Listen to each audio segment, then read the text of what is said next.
नमस्कार मित्रों। सुबह की अपनी बात को आगे बढ़ाते हुए मैं मनासा में हुई रामलीला के एक बहुत मनोरंजक दृश्य का संस्मरण आपको सुना रहा हूँ। रामलीलाएं इस जो नवरात्रि पर्व होता है 9 दिन का, उसका समापन हमारा देहात कस्बों में सामान्यतः रावण दहन के साथ होता है और इन 10 दिनों में रामलीला चलती रहती है। और सारे कलाकार, निर्देशक, निर्माता जैसे कहिए सब स्थानीय होते हैं। सारे साधन संसाधन स्थानीय स्थानीय होते हैं और गाँव की रामलीलाओं में तो कई बार ये होता है कि पर्दों के लिए महिलाओं के लुगड़े, साड़ियों का उपयोग किया जाता है। तो जहाँ भी होता है कुल मिला के अपनी-अपनी क्षमता, अपने संसाधन के हिसाब से लोग अपनी भावनाओं का अभिव्यक्ति करते हैं और मनोरंजन के साथ-साथ शालीनता, नैतिकता, पावनता, शुचिता इन सब के संस्कार आगे तक बढ़ाए जाते हैं। असत्य पर सत्य की विजय का संदेश दिया जाता है। हमारा मनासा में रामलीला की शुरुआत पहले रामलीला नहीं हुआ करती थी, 8-10 हज़ार की बस्ती रही होगी। भारत विभाजन के समय पाकिस्तान से आए हुए हिंदू पंजाबियों ने मनासा में रामलीला की शुरुआत की। प्रेम प्रचारिणी मंडली के नाम से उन्होंने रामलीला शुरुआत की थी और जहाँ तक मुझे याद आ रहा है कि प्रेम प्रचारिणी मंडली रामानंद सागर ने या तो शुरू की थी या वो इससे प्रमुखता से जुड़े हुए रहे थे। तो उसी मंडली के नाम पर मनासा में हिंदू पंजाबियों ने, शरणार्थी पंजाबियों ने ये रामलीला शुरू की थी और शुरुआती वर्षों में तो इसमें सारे के सारे पात्र वगैरह जो भी होते थे वो सब पंजाबी समाज के लोग ही हुआ करते थे। बाद में उन्होंने मनासा के लोगों को भी जोड़ना शुरू किया, यूँ कहिए मनासा के लोगों ने जोड़ना शुरू किया। स्कूली दिनों में मैंने भी प्रेम प्रचारिणी मंडली वाली इस रामलीला में खूब घाघरे लुगड़े पहन के खूब नाचा, खूब गीत गाए, भजन गाए, किए मैंने।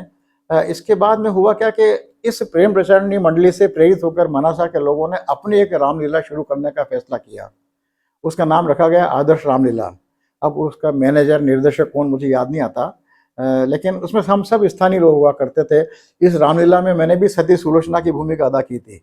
अपने पति मेघनाथ का कटे हुए हाथ को लेकर जो विलाप करना, उसके संवाद बोलना, ये सब मैंने किया था और अपने हिसाब से ठीक-ठीक किया था और इसलिए भी विश्वास होता है कि किसी ने आलोचना अब तक नहीं की।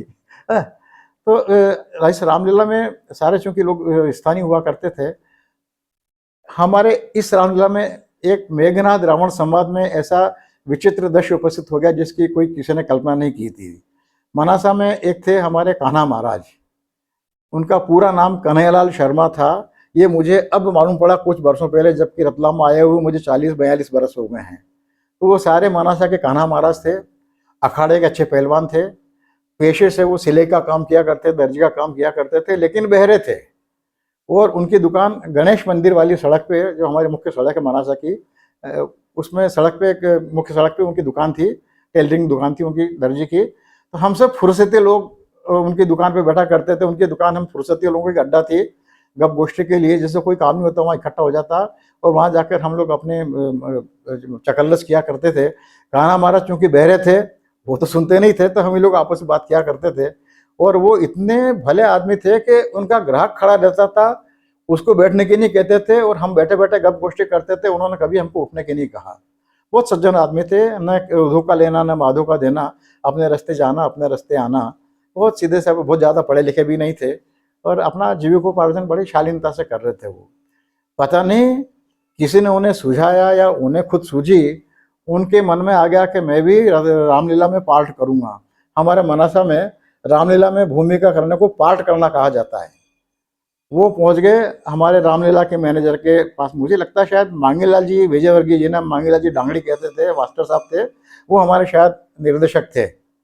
उनके पास पहुंच गए वो और उन्होंने कहा कि मुझे भी पार्ट करना रामलीला में। तो वो मास्टर साहब बड़े परेशानी में आ गए कि एक तो ये कि आदमी कम पढ़ा लिखा, दूसरा सुनता नहीं, इन्हें क्या पार्ट दिया जाए, इन्हें कुछ कहा जाए तो हमारा जोखिम लेना हो जाएगा बराबर। तो उन्होंने टालने की कोशिश की, लेकिन वो अड़ गए कान्हा महाराज के, आप कुछ भी कर लो, मुझे तो पार्ट होना ही होना, मैं तो पार्ट करूँगा ही करूँगा, नहीं होगा तो मैं देखता हूँ कि आप कैसे रामलीला कर लेते हो। पहलवान आदमी से बादशाह भी डर गए बेचारे। फिर एक तीसरा उन्होंने आपस में सब मित्रों से सलाह की, रास्ता निकाला गया कि इन्हें रावण के दरबार में एक दरबारी के रूप में बैठा दिया जाए, जिसमें कोई संवाद नहीं होगा और रावण अंगद संवाद वाले दिन उनकी भूमिका ये होगी कि जब रावण आदेश करेगा कि अंगद का पाँव उखाड़ दो, तब एक एक दरबारी आकर उसका पाँव उखाड़ने की कोशिश करेगा और गुराटी खा के असफल होकर वापस अपनी जगह जाके बैठ जाएगा। कान्हा महाराज को समझा दिया और कान्हा महाराज को समझ में आ गया। इसकी पुष्टि करने के लिए मांगीलाल जी माट साहब ने उनसे पूरा दोहराया कि बताओ तुम्हें क्या करना है। तो कान्हा महाराज ने कहा कि मुझे करना कुछ भी नहीं है, बोलना कुछ भी नहीं है, जब लंकेश रावण महाराज आदेश देंगे तब मैं उठूंगा और अंगद का पांव उखाड़ने की एक्टिंग करूंगा, नाटक करूंगा और गुलाटी खा के वापस अपनी जगह आके बैठ जाऊंगा। माट साहब बड़े संतुष्ट हुए। अब मंचन का दिन आया, मंचन शुरू हुआ। अंगद आया रावण के दरबार में और उसने आके जोर से पांव, हमारे यहाँ कहते हैं भड़ी का, टिकाया और घोषणा की कि रावण, तेरे दरबार में यदि कोई दरबारी मेरा पांव उखाड़ देगा, हटा देगा, हिला देगा तो मैं यहीं सीता को हार के चला जाऊंगा। रावण बहुत हंसा। बाल मुकुंद भाट हमारा रावण हुआ करता था, पढ़ा लिखा नहीं था लेकिन डील डोल से ठीक ठाक था। कई बार हमारे ओंकार भाई सोनी भी उसे रावण का क्या करते थे, भूमिका किया करते थे। तो ये बड़े दोनों डील डोल के अच्छे थे और बड़े हंसोड़ किस्म के लोग थे। तो रावण अंगद की घोषणा सुन के रावण हंसा कि हा हा हा हा मूर्ख वानर, तेने दांव भी, तेने शर्त भी लगाई तो क्या लगाई, मेरा एक छोटा से छोटा दरबारी भी तेरा पांव उखाड़ के फेंक देगा और तो सीता को हार के चला जाएगा। अंगद ने फिर अपनी घोषणा दोहराई कि ज्यादा बोल मत, तू मेरा पांव हटा के दिखा। रावण ने अपने दरबारियों को आदेश दिया, जाओ इस बंदर का पांव उखाड़ के फेंक दो, इसे इस बंदर को उठा के फेंक दो। इसके बाद क्रम शुरू हुआ, तबला पेटी बजने लगे। तबले पेटी के माध्यम से धबड़ धबड़ धबड़ करते हुए जैसे कोई युद्ध भूमि का माहौल बनाने की, वातावरण बनाने की कोशिश की गई और एक के बाद एक दरबारी आते गए, सब गुलाटी खा गए और किसी से पाँव नहीं हिला। अंगद ने फिर घोषणा की रावण से कि देख, तेरा दरबारी किसी हिम्मत नहीं है और तू तो कह रहा था कि बंदर को फेंक दो, कोई मेरा पाँव भी नहीं हिला पाया। रावण को गुस्सा आया, अच्छा नहीं लगा। उन्होंने फिर तो अपने दरबारियों कहा कि ये तुम्हारी लंका की और लंकेश की प्रतिष्ठा का प्रश्न है मूर्खों, तुम जाओ इस वानर का पांव उठाओ, इस वानर को उठा के फेंक दो। दूसरा क्रम फिर शुरू हुआ, फिर तबला पेटी बजने लगे, एक के बाद एक आए दरबारी और गुलाटी खा के वापस जाने लगे। अब इसे योग, संयोग या दुर्योग कहिए कि जैसे ही कान्हा महाराज ने गुलाटी खाई, वो उठने को तैयार थे अपनी जगह जाने के लिए, अचानक अंगद जोर से हंसा के हा हा हा हा, देख रावण, तेरे किसी दरबारी में इतनी क्षमता नहीं है, इतनी ताकत नहीं है, शक्ति नहीं है कि मेरा पांव हटा दे। क्योंकि अंगद ने बहुत जोर से संवाद बोला था तो कान्हा महाराज ने बहुत आसानी से सुन लिया और उनके अंदर का पहलवान जाग गया। उन्होंने अंगद की ओर देखा, बोले अच्छा तू मुझे ललकार रहा है, और कह के उन्होंने कान्हा महाराज ने धोबी पछाड़ का दांव लगा के अंगद का पांव तो छोड़ दिए, पूरे अंगद को औंधे मुंह डाल दिया स्टेज पर। अंगद का गिरना था, मंच पे अफरा तफरी मच गई और दर्शकों में तो समझ लीजिए कि सीटियों और कोलाहल की, तालियों की और ठहाकों की गूंजने लगा, पूरा माहौल गूंजने लगा। रावण को समझ भी नहीं आया क्या किया जाए, किसी को कुछ पल्ले नहीं पड़ा। उधर अंगद था कि अरे कान्हा महाराज क्या कर रहे हो, मैं तो अंगद हूँ, मैं तो अंगद हूँ। और कान्हा महाराज थे कि क्या समझता है तू, मुझे अंगद होते क्या, कान्हा महाराज को हरा देगा तू। और हालत ये हो गई, किसी को सूझ नहीं पड़ी और बीच में पर्दा गिराना पड़ा, रामलीला रोकनी पड़ी।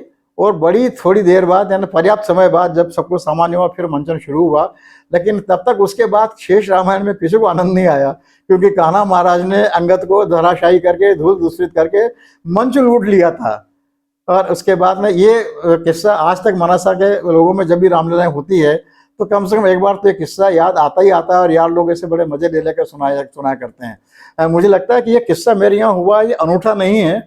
ऐसे कई किस्से कई जगह हुए होंगे, आपके शहर में, आपके कस्बे में भी हुए होंगे और आप भी उन्हें याद करके मुस्कुराते होंगे। लोक जीवन का यही मजा है कि वहां पर इतना सब होने के बाद भी रावण के प्रति, राम के प्रति, अंगद के प्रति, रावण के दरबारियों के प्रति, भगवान राम के प्रति किसी के मन में कोई श्रद्धा या अश्रद्धा या उपास का भाव नहीं जागा, सब यथावत कायम रहा। और यही लोक शक्ति है, लोक भावना की यही शक्ति है। और इसका मजे लेने के बाद भी सब कुछ राम जी बने रहे, रावण बना रहा, अंगद बना रहा, सब अपना काम चलते रहे। और उसके बाद अगले दिन से कान्हा महाराज जरूर थोड़े से संकुचित होकर काम करते रहे, लेकिन तो मुझे लगता है शाम तक वो भी सहज हो गए कि बोले हाँ हुआ तो हुआ, हो गया तो हो गया यार, कर लिया मैंने। तो रावण अंगद को ऐसा नहीं कहना चाहिए था, उसे याद रखना चाहिए था उसने वो किससे क्या कह रहा है। उम्मीद है आज का ये संस्मरण आपको पसंद आएगा, गुदगुदाएगा। ऐसे और भी संस्मरण मेरे ब्लॉग पे है। मैंने एक बरस में पूरे 9 ब्लॉग लिखे थे, 9 दिन की रामलीलाओं के अलग अलग किस्से थे, बड़े रोचक थे। कभी मौका मिला तो वो भी पेश करने की कोशिश करूंगा। लेकिन बताइएगा कि आज का एक किस्सा आपको कैसा लगा, कृपा कीजिएगा। बहुत बहुत धन्यवाद। अपना कृपा प्रसाद मुझ पर बरसाते रहिएगा और मेरा चैनल सब्सक्राइब कीजिएगा, करवाते रहिएगा। आपका कृपाकांक्षी सदैव की तरह मैं विष्णु बैरागी।